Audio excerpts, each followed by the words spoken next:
Salut tout le monde, j'espère que vous allez bien. Aujourd'hui, j'avais envie de faire une petite vidéo où est-ce que je vais réagir à mon ancien branding versus mon nouveau branding. Et je vous avoue que je pense que ça va être très drôle. En fait, j'ai fait mon ancien branding durant mon cours d'image de marque en dernière session au Collège Antique quand j'étais encore à l'école. Ce branding-là était pour faire notre portfolio, pour notre CV, pour aller chercher en fait de nouveaux clients. Et je vous avoue qu'à ce moment-là, j'avais pas le même style qu'aujourd'hui, puis même je pourrais dire que j'avais pas encore défini mon style tant que ça. Donc c'est un projet qui, moi, je trouve que c'est très drôle parce que ça ne me correspond tellement pas. Je regarde ça aujourd'hui puis je suis comme... Hi! Donc vous allez voir au courant de la vidéo, je pense que vous allez rire. Moi en tout cas, peut-être que vous allez pas rire, mais moi pour vrai, je suis comme cringe. Je suis comme... Ugh! Donc j'arrête de parler, on y va. Donc à chaque fois qu'on faisait un nouveau branding, tout branding commence par une recherche. Donc on a commencé à faire une recherche plus par rapport à soi parce que en fait un personal branding c'est un peu ça. Donc on a commencé par faire une introspection. Donc on avait beaucoup de questions à répondre. Là, je regarde ça puis je suis comme... Oh my god! Donc on avait des questions comme c'est quoi nos talents, nos aptitudes. Bon, moi j'avais écrit souci du détail, professionnel, calculé, très cartésienne, organisée. Bon, ça l'a changé un peu, mais pas tant. On disait aussi un style artistique qu'on aimait. Bon, moi c'était beaucoup le pop art, j'aimais que ça soit coloré, j'aimais que ça soit dynamique. J'aimais aussi les styles un peu plus minimalistes, mais pas minimalistes dans le sens genre qu'il y a rien, mais dans le sens plus épuré, simple. Donc on avait beaucoup de questions comme ça à répondre sur soi-même, puis après ça, on avait une liste de mots à faire, et vous voyez à quel point que j'étais soit perfectionniste, soit un peu folle. Tout est en ordre alphabétique. J'ai perdu du temps à mettre ça en ordre alphabétique, pouvez-vous croire? Ça, c'était moi qui étais beaucoup trop perfectionniste et cartésienne dans le temps. Mais quand on regarde les mots, bon, il y en a vraiment beaucoup trop, selon moi, mais les mots qui me correspondent encore aujourd'hui sont là. Donc maintenant, je pense beaucoup à créative, coloré, dynamique, joie de vivre, minimaliste un peu et simple. En fait, c'est pas minimaliste, c'est plus simple. Donc avec cette liste de mots-là, ce qu'on devait faire, c'était avoir 3 mots qui vont ressortir pour avoir une piste de réflexion un peu plus poussée. Bon, moi, dans le temps, j'avais choisi cartésienne, qui aujourd'hui n'est plus du tout le cas. Je suis cartésienne dans la vie, mais je m'autorise à ne plus l'être en design parce que ça bloquait ma créativité, justement. Coloré, je dirais que c'est encore le cas aujourd'hui. J'aime beaucoup les trucs très colorés. J'aime pas, en fait, les trucs blancs et noirs. Moi, j'aime vraiment les trucs colorés. Et élégance, oui, mais je dirais plus maintenant que mon style est plus funky, en fait. Élégant, on va dire ça comme ça. Après ça, on devait faire un mood board et vous comprendrez que dans le temps, moi, les mood boards, je ne comprenais pas comment faire ça. Restez à l'affût sur cette chaîne, je vais vous faire une vidéo comment faire un bon mood board parce que personnellement, moi, dans le temps, je faisais un peu de n'importe quoi pour un mood board et on peut le voir un peu ici, c'est un peu de n'importe quoi, ça n'a pas rapport. Je regarde ça aujourd'hui puis je suis comme... Ouh. Donc je vais faire une petite vidéo à ce sujet-là, inquiétez-vous pas, vous allez être capable vous aussi de faire des mood boards beaucoup mieux que ça. Après ça, la deuxième partie, c'était de créer un esquisse. Bon, un esquisse, non, des esquisses. Ça, c'est mes esquisses que j'ai faites. Je trouve ça tellement drôle. Ça me correspond tellement pas, mais tellement pas. Fait que ça, c'est des esquisses que j'avais faites. Ah, il y a même une deuxième page. Moi, j'étais la personne qui faisait beaucoup trop de trucs de même. Je m'assume. J'avais du temps à perdre, je pense. Et vous pouvez voir aussi ici mon petit logo, mon esquisse qui a fait en sorte qu'il était devenu mon logo par après. Après ça, on faisait des essais de logo. Donc avec l'esquisse que je vous ai dit que j'avais aimé, j'ai fait des essais. Donc ça, c'est avec un autre. Qui, pour vrai, aujourd'hui, je trouve correspond plus à mon style. Donc ça, c'est un autre essai que j'avais fait, puis ça marchait pas, c'était pas beau. Ça, c'était pas si pire, mais en fait, je trouve que ça faisait trop comme musée contemporain. Je trouvais que ça marchait pas. C'était quand même très beau, mais c'était pas ce que je voulais. On a d'autres essais ici que j'avais fait, puis ça marche juste pas.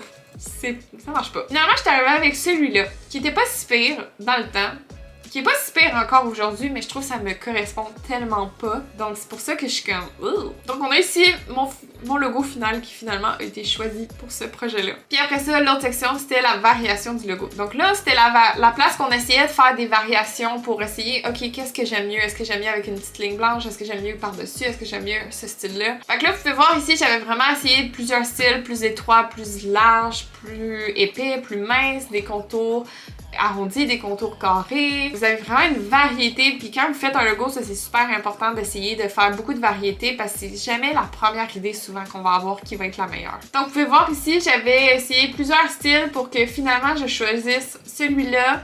Et j'avais une version aussi sur le long. C'est super important d'avoir des variations de logo. J'avais aussi fait des essais avec celui-là, mais finalement, je trouvais que ça marchait pas. Ça faisait trop musée, puis ça me gossait vraiment beaucoup. Après ça, c'était les essais couleurs. Moi, je vous avoue que j'ai vraiment un problème avec les couleurs.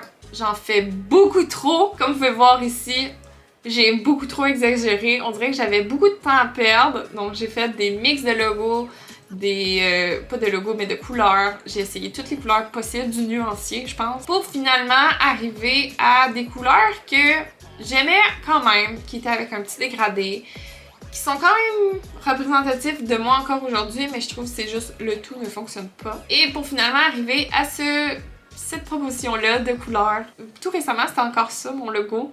Je trouve juste pas que ça me représente quand je le regarde. Voici mon logo final. Ça me rend cringe.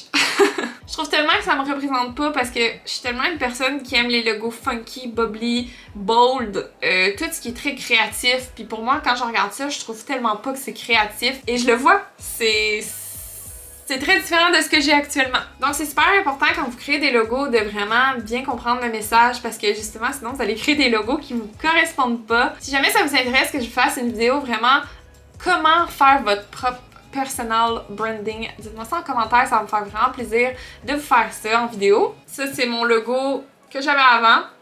Et maintenant, on va aller regarder le logo que j'ai maintenant. Donc, voici à quoi que ça ressemble maintenant. Je suis vraiment plus fière du résultat.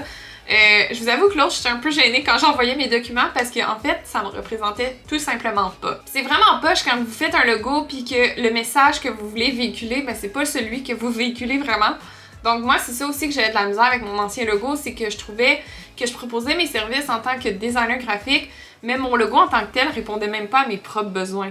Fait que c'est pour ça que j'ai décidé, en début d'année, de refaire complètement mon branding. Puis je trouve vraiment que le résultat en valait la peine, je suis vraiment satisfaite et je suis vraiment contente. Donc comme vous pouvez voir, la typo a changé vraiment énormément. Donc je suis allée avec quelque chose de vraiment plus bubbly. Bold, qui était vraiment plus créatif, montrer aussi que j'étais capable de faire des trucs puis des brandings qui sont uniques, hors du commun, puis c'est vraiment ça que je voulais montrer dans mon branding personnel. Donc je vais défiler un peu, là on est sur mon Behance, où est-ce que c'est mon portfolio en ligne. J'aime vraiment cette plateforme-là aussi pour montrer des projets puis de juste partager mon lien vers mon Behance, comme ça c'est vraiment facile aussi pour se faire connaître et avoir de nouveaux clients. Donc ici vous avez un projet, ben en fait c'est pas un projet, là c'est mon projet de branding que j'ai mis en application. Donc quand on dit application, on parle de Mockup. Et en fait c'est juste mettre votre design sur un produit qui pourrait être réel. Donc ici on a les cartes d'affaires, on a une en-tête de lettres, on a peut-être une petite pochette pour mettre des documents importants, des enveloppes. Donc voilà. Puis pour les couleurs, en fait, je voulais avoir un petit message derrière le choix de couleurs et j'ai décidé d'y aller avec une palette de couleurs qui reprenait les 3 couleurs du RVB. Je trouvais que ça faisait une petite allusion au fait que j'étais designer graphique, donc le R pour le rouge, le V pour le vert et le B pour le bleu. Donc c'est des petites variations des couleurs web. Et j'ai aussi fait l'ajout du violet, du genre de beige et du charbon pour vraiment donner du contraste et donner aussi de la possibilité dans les choix de couleurs. Donc ça, c'était des éléments que je voulais faire aussi pour, si j'offre mes services, je voulais avoir des documents à jour parce que mes anciens documents n'étaient pas super beaux. Donc ça ressemble à ça. J'ai tout changé de A à Z. J'ai même refait mon portfolio au grand complet pour que ça vienne rechercher mon branding actuel parce que mon ancien branding, je trouvais qu'il était fait pas pour moi. Donc voilà, j'espère que vous avez aimé la vidéo, j'espère que vous avez aimé voir aussi l'évolution, que c'est pas parce que vous faites quelque chose là 1 an, 2 ans, 3 ans que vous allez pas faire mieux d'ici une couple d'années. Moi personnellement, je suis super contente d'avoir fait le changement parce que je trouve que ça me représentait pas, comme je dis depuis le début de la vidéo. Je trouve aussi faire en sorte que votre branding, que vous l'aimez, mais aussi qu'il vous représente, c'est super important si vous voulez aller chercher des nouveaux clients ou des nouveaux projets. Parce que ça montre un peu aussi qu'est-ce que vous êtes capable de faire. Donc j'espère que tu as aimé la vidéo. Si c'est le cas, tu peux mettre un gros thumbs up et dis-moi aussi en commentaire, toi, est-ce que tu trouves que le changement en valait la peine? Est-ce que toi aussi t'aurais besoin peut-être de faire un changement dans ton branding? Donc dis-moi ça en commentaire, je suis vraiment curieuse de vous lire. Donc si jamais t'as aimé la vidéo puis que tu veux voir un peu du contenu similaire dans les prochaines semaines, ben n'hésite pas à t'abonner à la chaîne et à activer la notification parce que c'est une chaîne de graphisme, hein? Il va y avoir de plus en plus de vidéos à ce sujet. Et sur ce, nous on va se revoir la semaine prochaine pour une nouvelle vidéo.